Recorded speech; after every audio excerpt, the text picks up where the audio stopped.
स्थापना झाली, त्याचबरोबर लोकांचा सहभाग हा राज्यकारभारात असावा असा एकमेव राजा होता, म्हणजेच आपल्या सगळ्यांचे दैवत छत्रपती शिवाजी महाराज।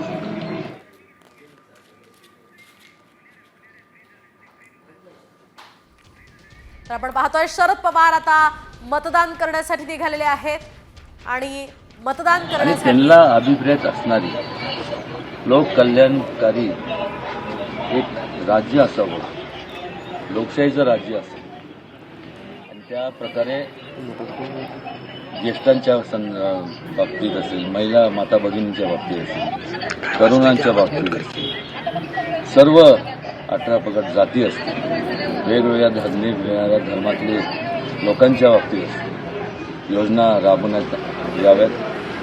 हे ह्या अगोदरच्या जे काही काँग्रेसचं सरकार होतं, हे अनेक वर्षापासून त्यांनी केवळ केंद्रात नाही तर संपूर्ण देशाच्या प्रत्येक राज्यात त्यांची सत्ता होती। स्वातंत्र्यानंतरचा काळ जर पाहिला आपण तर सगळ्या म्हणजे काँग्रेसशिवाय दुसरा कुठला पक्ष नव्हता, पण घोषणा झाल्या, घोषणा अत्यंत चांगल्या झाल्या।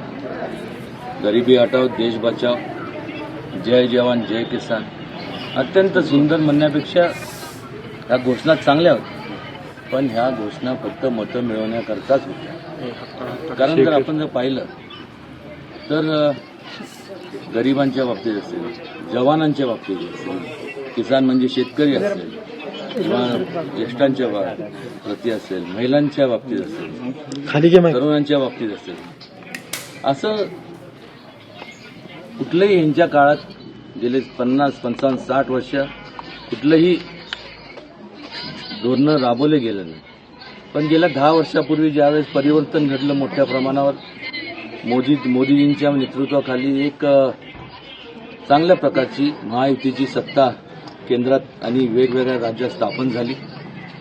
ते झाल्यानंतर जे काय छत्रपती शिवाजी महाराजांचे त्यांना अभिप्रेत असणारे जे विचार होते ते केवळ म्हणजे विचाराचं फक्त घोषणा केल्या नाही, तर ते आचरणात आणि वस्तुस्थितीत आणण्याचं काम महायुती आणि त्यांचे सर्व जे मित्रपक्ष यांनी सर्वांनी मिळून हे सगळं केलं।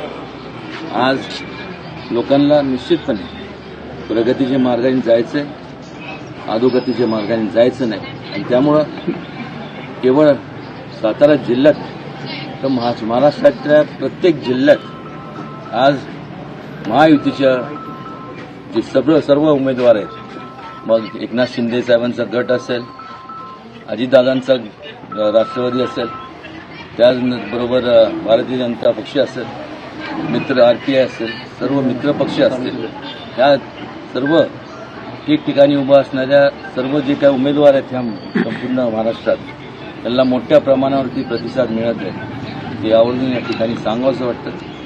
आणि हा प्रतिसाद केवळ जो मिळतोय, तर आपण बघतोय या ठिकाणी आता उदयनराजे भोसले हे माध्यमांसोबत संवाद साधत होते। तर